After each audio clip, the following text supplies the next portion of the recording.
जय श्री राम। अध्यात्म धारा सुनने वाले सभी साधकों को मेरा प्यार भरा प्रणाम।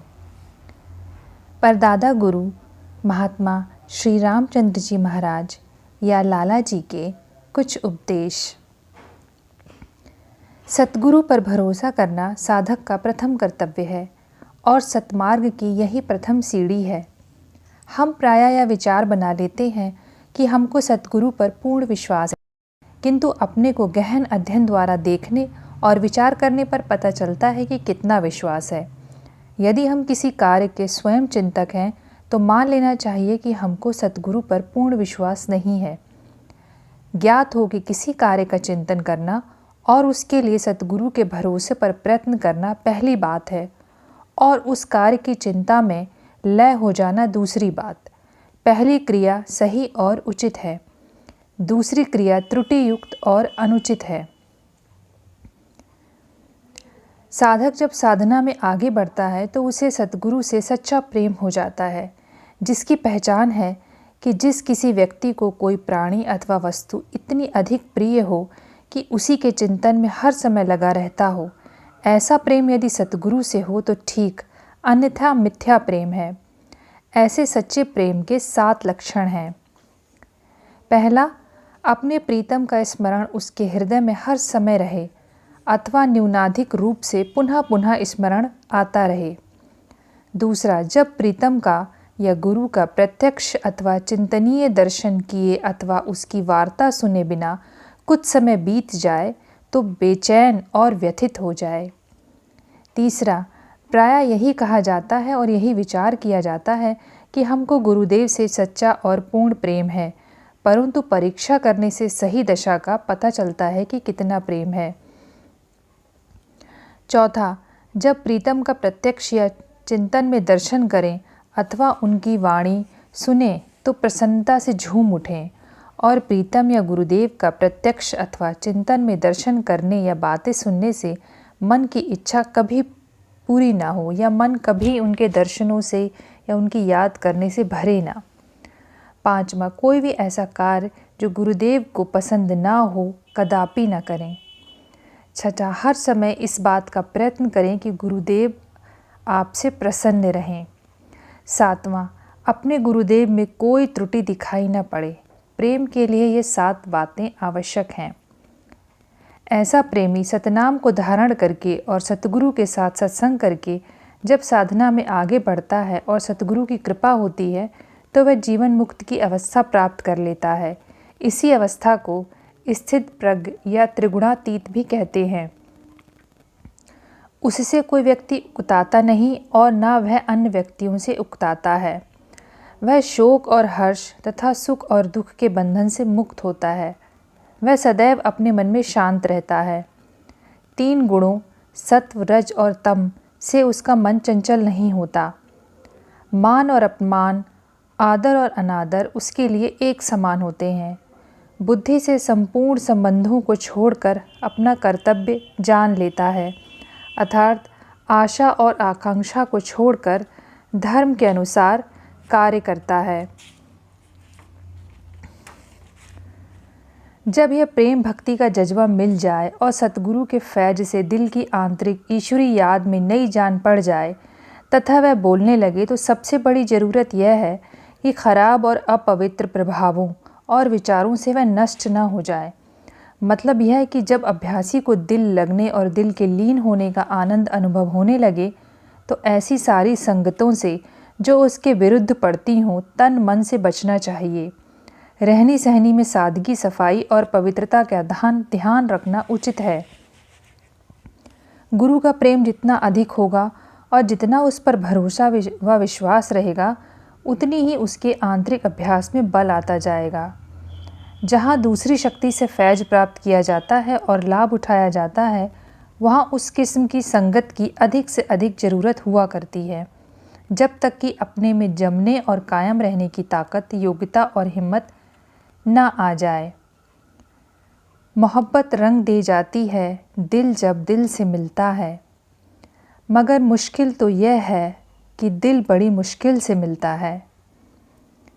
जब दिल जाग जाता है या उसका जज्बा पैदा हो जाता है तो सबसे बड़ी चीज़ खामोशी होती है, जो साथ साथ काम करती जाती है।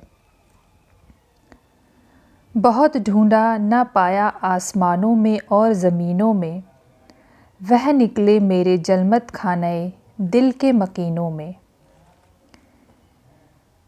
एक बार लाला जी महाराज ने स्वयं ये बताया है कि एक बार वह अपने गुरु महाराज के पास बैठे हुए थे, तो वहाँ पर एक साहब और आया करते थे।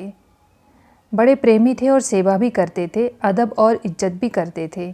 लेकिन ये महाशय एक स्त्री के प्रेम में फंस गए। एक दिन उन्होंने बड़ी उदासीनता और प्रेम से, उनके गुरु ने, लाला जी के गुरु ने उनसे बड़े उदासीनता और प्रेम से कहा कि मियाँ, क्या वह सूरत इस अर्थात मेरी शक्ल से भी ज़्यादा अच्छी लगती है? अम्मा, उस शक्ल से दिल लगाने और प्यार करने से तुम्हारी खूबसूरती वगैरह सब कुछ खाक में मिल जाएगी और भीतर से बाहर तक तमाम निजासत मतलब अपवित्रता और अंधकार ही अंधकार छा जाएगा। दिल का आईना इस कदर जंग खा जाएगा कि साफ़ होना ही मुश्किल हो जाएगा। लेकिन अगर तुम इस फ़कीर की सूरत से मोहब्बत करोगे तो इंशाअल्लाह ताला भीतर से बाहर तक तुम्हारे कुल वजूद में वह खूबसूरती, पाकीज़गी, नेकी व सलाहियत पैदा हो जाएगी कि जिससे दीन दुनिया दोनों में आपका हुस्न उससे कहीं बढ़ चढ़ कर रहेगा। और लाला जी ने यह भी बताया है कि उस समय उनके गुरुदेव के अंदर से वो प्रेम, वो इश्क, वो पाकीज़गी झलकी थी कि जिसको देखकर लाला जी के अंदर से इतना इश्क और प्रेम उमड़ा कि उनको ऐसा लगा कि अभी उनके प्राण ही निकल जाएंगे। और उसके बाद से उन सज्जन के दिल से भी उस स्त्री का मोह ख़त्म हो गया और उन्होंने भी लाला जी के गुरु महाराज का सत्संग शुरू कर दिया।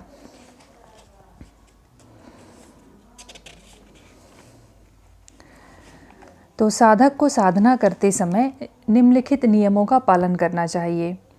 यदि अभ्यास के समय मन ना लगे अथवा मन में व्यर्थ और गंदे विचार भरे हों तो मन को समझाकर हर प्रकार से रोकें। यदि मन फिर भी न माने तो मन को लज्जित करें और अपने आप को धिक्कारें तथा मन को विभिन्न प्रकार के भय दिखलाएं और गुरुदेव का ध्यान दृढ़ता से करें तथा गुरुदेव से प्रार्थना करें और अपराधों के लिए क्षमा याचना करें अथवा कुछ प्राणायाम करें और उच्च स्वर से जाप करें। यदि इस पर भी मन स्थिर ना हो तो उस समय उठ खड़ा हो। यदि अभ्यास के समय आलस्य अथवा निद्रा आए तो मुंह धो लें और थोड़ी देर के लिए अभ्यास छोड़कर टहलें और उसके बाद अभ्यास करें। अभ्यासी को अपने अभ्यास की दशा या सत्संग का भेद गुरुदेव या उपगुरु जिसे ध्यान कराने की अनुमति प्राप्त हो उसके अतिरिक्त किसी और से कहना सख्त मना है। अभ्यासी को हीनता प्रतीत होने या निराश होना और अधिक शीघ्रता करना तथा प्रकाश आदि देखने की इच्छा करना अथवा नेत्रों की पुतलियों को ऊपर की ओर तानना या चढ़ाना बिल्कुल मना है। अभ्यासी को चाहिए कि अभ्यास के समय यह प्रयत्न करे कि मन प्रारंभ में सुन्न होकर सन्नाटा जैसी दशा हो जाए किंतु चैतन्यता बनी रहे और नींद ना आए।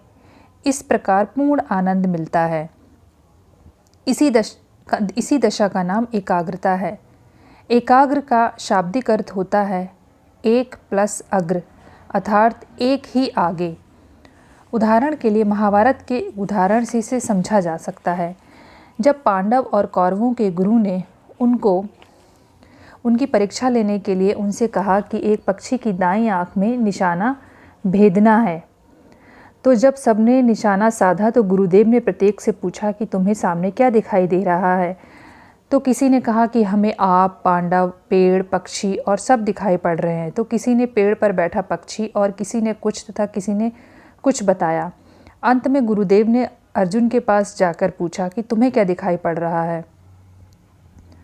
तो अर्जुन ने कहा कि मुझे केवल पक्षी दिखाई पड़ रहा है, किंतु दूसरे ही क्षण क्षमा मांगकर बोले कि नहीं गुरुदेव, अब तो मुझे केवल पक्षी का दायां नेत्र ही दिखाई पड़ रहा है। इसी का नाम एकाग्रता है। बस हमें वही दिखाई पड़े जो हमारा लक्ष्य है।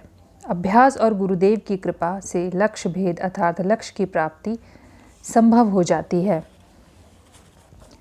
अभ्यास प्रारंभ करने से पूर्व यह विचार कर लेने से कि इतने समय तक अभ्यास अवश्य करेंगे और उसके बाद अमुक कार्य करेंगे, प्रायः अच्छा आनंद आता है और अच्छी एकाग्रता हो जाती है। अभ्यासी को चाहिए कि खान पान का विचार रखे और अपने चाल ढाल की देखरेख करे और सांसारिक भोगों और कार्यों में भरसक कम संलग्न हो। अभ्यास में व्यवधान न आने दे तथा इंद्रियों के भोगों में अधिक न लगे तथा व्यर्थ और बुरे संग में न बैठे तथा गुरुदेव से अति प्रेम करे और उनकी सांसारिक तथा मानसिक अर्थात चिंतन द्वारा बहुत सेवा करे।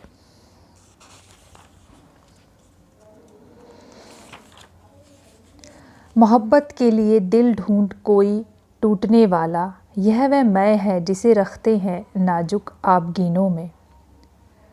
खामोश ए दिल भरी महफिल में चिल्लाना अच्छा नहीं, अदब पहला करीना है मोहब्बत के करीनों में।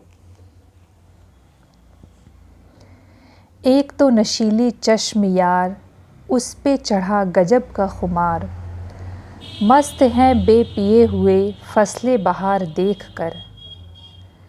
चुप हो कलीम किस लिए तूर का माजरा कहो, सच तो बताओ क्या हुआ जलवाए यार देख कर। जय श्री राम। अध्यात्म धारा सुनने वाले सभी साधकों को मेरा प्यार भरा प्रणाम। परदादा गुरु महात्मा श्री रामचंद्र जी महाराज या लाला जी के कुछ उपदेश। सतगुरु पर भरोसा करना साधक का प्रथम कर्तव्य है और सतमार्ग की यही प्रथम सीढ़ी है। हम प्रायः यह विचार बना लेते हैं कि हमको सतगुरु पर पूर्ण विश्वास है, किंतु अपने को गहन अध्ययन द्वारा देखने और विचार करने पर पता चलता है कि कितना विश्वास है। यदि हम किसी कार्य के स्वयं चिंतक हैं तो मान लेना चाहिए कि हमको सतगुरु पर पूर्ण विश्वास नहीं है। ज्ञात हो कि किसी कार्य का चिंतन करना और उसके लिए सतगुरु के भरोसे पर प्रयत्न करना पहली बात है और उस कार्य की चिंता में लय हो जाना दूसरी बात। पहली क्रिया सही और उचित है, दूसरी क्रिया त्रुटि युक्त और अनुचित है।